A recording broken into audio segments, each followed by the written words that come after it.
ఇప్పటికీ కూడా నేను మీ ఆఫీసుల చుట్టూరు ఆయనకి ఇవ్వండి అయ్యా, ఆయన చాలా పేద కుటుంబం,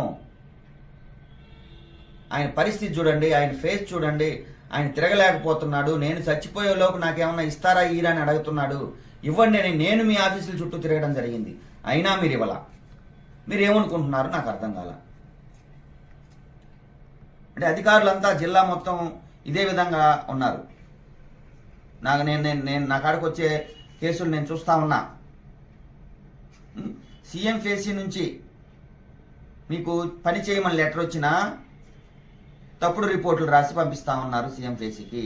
అంటే చంద్రబాబు నాయుడు గారు అంటే ఇక్కడికి వచ్చి చూడర్లే, అక్కడ ఎన్నో సీఎం ఫేసీలో కూర్చొని ఉంటాడు, మేము చేసిన రిపోర్ట్లు ఆయన చూడ్డు, మమ్మల్ని ఏమి చేయలేరు ఎవరు, లోకల్ లీడర్స్ మాకు అండగా ఉన్నారు, మేము కాపాడుకుంటామని అనుకుంటున్నారేమో. మీరు గుర్తుపెట్టుకోండి.